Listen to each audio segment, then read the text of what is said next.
Who's ready for another injury update? News just came out today that the reason why Virgil Van Dijk was subbed off against Brentford was not due to a piss-poor performance. Although that would have been understandable, it was actually due to a minor injury concern that has now grew into a major injury concern. Reports are suggesting that he's going to be out for extensive time. And the unlikelihood of us getting a new centre-back means we're going to have to rely on the likes of Joel Matip, Joe Gomez and Ibrahima Konate to stay fit. In other news, Firmino, the best Brazilian to ever play for Liverpool, and yes, Coutinho, I'm dead sorry, but he never left for Barcelona, so this is just the way it's going to have to be. He's linked with Qatar, and in today's Redmond Roundup, I want to respond to the question that many have been asking: will Liverpool get top four? Is it over? Has it been over? And can Liverpool save their season with a couple of signings? So listen, although times are tough, let's try and enjoy 10 to 15 minutes of trying to find solutions. Make sure to sit back, grab a nice cold beverage, and let's get into today's Redmond Roundup. Full of iron, that is.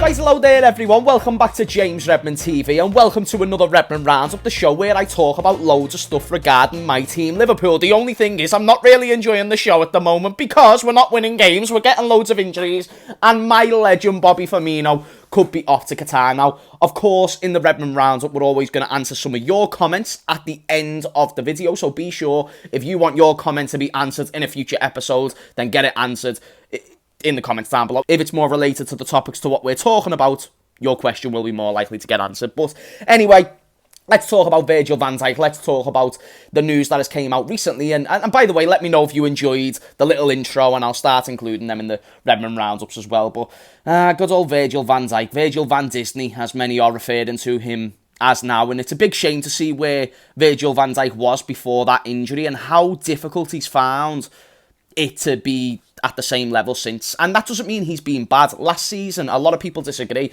but I thought he was phenomenal. You know, as somebody who watched Virgil week in, week out, to be in a team that made it all the way to the end in all four competitions, and to still be not as good as you used to be, still goes to show how good he was, but how good he was before that injury, you know, when you compare him before and after. So it's a big shame that now he's got another minor setback in comparison to the one that he got last time, but still more feared than first thought. So the way that it sort of went, I'll give you my perspective. So I was watching the Brentford game, I'm watching a terrible Virgil van Dijk performance, and then he gets taken off at half-time, and I'm thinking in my brain, that's got to be most likely either a niggle, a serious injury, or just something to where you've had to take him off, because Jurgen Klopp is not the type of manager to enforce a substitution based on a poor performance. The only time I think I've ever seen Klopp take off a player after a bad game was Dejan Lovren back in the day against Tottenham, and he took him off after like half an hour, but that was needed, otherwise Dejan Lovren would have been given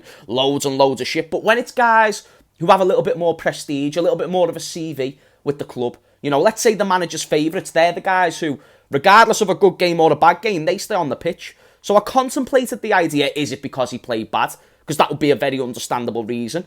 And it turns out it weren't. The reason why he was taken off is because it was an injury to do with his hamstring. And now he's got to go and see medical professionals to see if it's actually worse than what it is. And whether Virgil's been good or not this season, I don't think he has. And I actually started to ask, should we temporarily drop Virgil because he's not been good enough? And why big old Liverpool Football Club, the years and years of history, the foundations that were built by Bill Shankly and Bob Paisley, why should we just start Virgil van Dijk because his name's Virgil van Dijk? And I love Virgil, but the only reason why you should is because maybe we don't have enough depth. Gomez isn't as good as Virg, Matip isn't as good as Virg, even in the current condition. I think there's more of a conversation to be had with Matip and Virg, but you get the point. There's not immense amount of depth. And now that Virg is out for an extensive period of time, according to reports, which means at least until February or March, he's not going to be back, then that means we're relying on Konate with injury history. Matip, not even going to go there. And Joe Gomez. Joe Gomez, who's literally spent maybe half of his time at Liverpool injured. These are the guys that we're relying on. Oh, and how dare I not mention Nathaniel Deeney, Van Phillips, a guy who we've literally had to turn down offers from Bournemouth. Benfica tried to sign Nat Phillips in the summer as well. Many teams have tried to buy him. We turned it down because of the lack of squad depth. Now, I can appreciate that we've had to keep Nat Phillips, but why don't you just go out and get somebody new? Somebody who's going to add to the squad when you know you already have injury-ridden centre-backs. And Liverpool have put this on themselves, guys. You know, they had a case study 2 seasons ago, a COVID season where we were pretty similar to how we are now, around 5th and 6th, and we didn't look like we were going to get any better. We had a lot of injuries, but we didn't prepare. We went into that season with Gomez, Matip and Virg. We didn't even know or contemplate the idea of Nathaniel Deeney Van Phillips starting that game. So after that season, we got away with it, by the way. Alisson goal, 3rd place, and everyone in the top 4, especially on the last day of the season, were just seeming to drop out. It's like Champions League football, who needs that? And we were able to enter 3rd. Lightning doesn't strike twice. You might not get the same luck always, and that's why going into another season with a lack of preparation in midfield, and to a degree with centre-backs but not as much, is now looking like it's not only going to hinder your chances of a league title, but now of top 4. And that's the question I want to get to, is because a lot of people have been asking, James, are we going to get top 4? No, I don't think we will. And I give you a definitive no, based on if I had to put all the money in my bank account on yes or no, and I had to choose one and I couldn't sit on a fence, I'd go with no. Other teams are in stronger condition. Manchester United. Chelsea are now going to add Enzo Fernandez, and they're only 2 points behind us. As bad as Chelsea has been, they're 2 points behind us, and they've got an owner who's willing to spend hundreds of millions of pounds. Manchester United, tactically, they're the best they've looked in years. Then you include Man City, not as good, but still way better than us. Arsenal, way better than us. Tottenham, above us in the table. Newcastle, very well set out team. These are teams that we have to worry about. Fuck me, Brentford are like 2 points behind us. And we went into another season through a lack of preparation. And now I want to talk about the January transfer window and the likelihood of us getting a new centre-back. Now listen, I'm not a journalist. I don't know if we're going to get a new centre-back. We might get another Ozan Kabak. For all I know, I do not know, nor do I really care.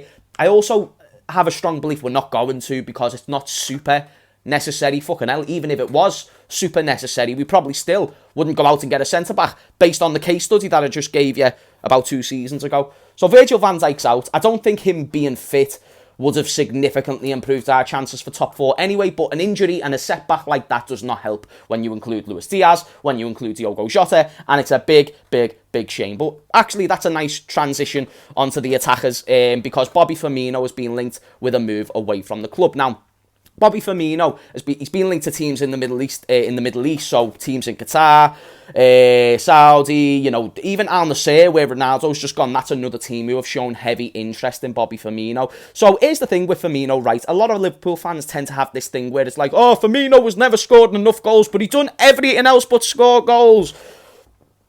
And because he didn't get the numbers, the stats, which, for instance, Núñez can get, people overlook the true value that Firmino brought. And listen, Firmino, for a good period of time there, in my opinion, was not good enough to be Liverpool's starting number 9. But the way I looked at Firmino, if he was happy to oblige and play this role, was you sit on the bench, you come on when we need you, or if we play a game that you would stylistically suit more than others, then we'll start you instead. Because you can tell Jurgen's been trying to get the pacey in-behind striker for a while, because he tried to get Timo Werner, went ahead and got Darwin Núñez. Even Jota's got a little bit of explosiveness to him, but he's not necessarily known for his pace.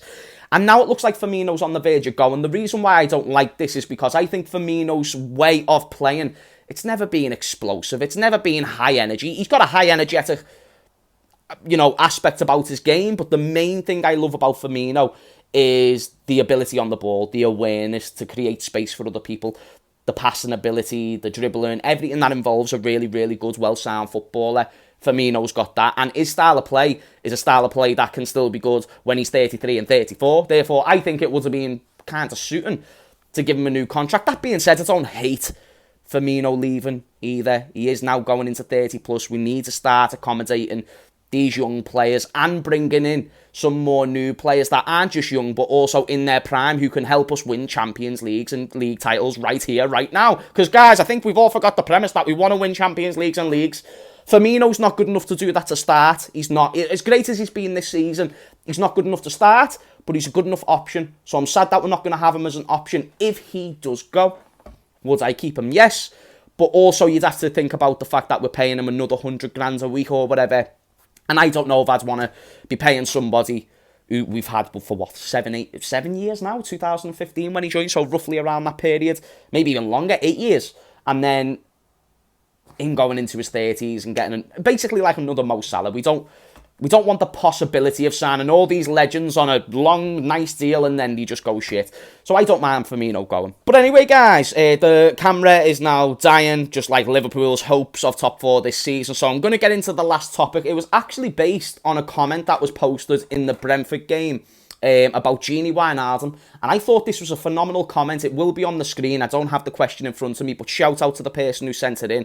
The reason why I wanted to respond to this question specifically is because Gini Wijnaldum was a player that, not kind of like Firmino, people thought, oh, he doesn't score goals and he doesn't do this, he doesn't do the shiny, flashy stuff, he doesn't have the stats. And this is where, if you focus solely on stats, you're going to lose the absolute competitiveness that Gini Wijnaldum brought to that midfield week in, week out. And I thought it was fucking terrible that FSG did not offer what was a club legend, what is a club legend, a new contract. And no, Gini Wijnaldum was never going to be the flary player with 5-star skill moves. Yes, you're right, he could have added more goals to his game. But let me tell you now, those legs that Gini brought, the reliability that Gini brought, besides now at Roma, tell me the last time that he was injured. Tell me the last time that Gini Wijnaldum was injured. Don't even fucking start me with the super sub appearance against Barcelona as well. Gini's a hero, and we should have kept him because his legs, kind of like Kante, might not be as good, might not be as thingio, but it's there and it's something that we don't have.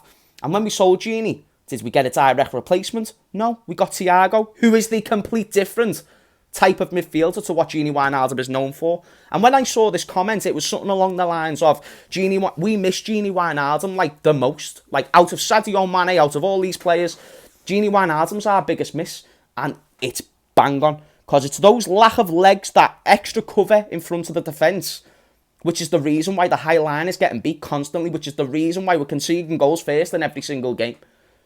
Gini Wijnaldum brought so much cover, and now without that plaster, the wounds got infected, and now it's only getting worse and worse and worse. And until we get a new plaster and put it on the fucking wound, I'm going to keep making videos fuming about the lack of midfielders, now the lack of centre-backs, and the centre-backs that we do have are now injury-prone. So let me know what you think. Will we get top 4? I don't think we will.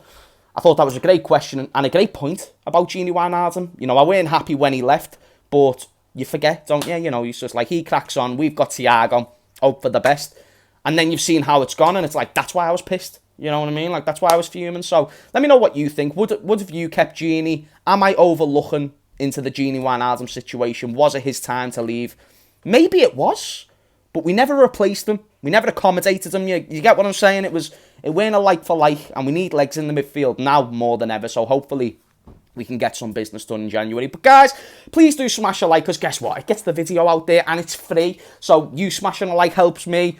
Hopefully me giving you videos brings you some sort of entertainment. And then we can have a mutual exchange where it's like, you laugh at me for being a knobhead, I love you guys for liking the video, and then boom, we're best mates. Anyway, thank you for watching this Redmond Roundup.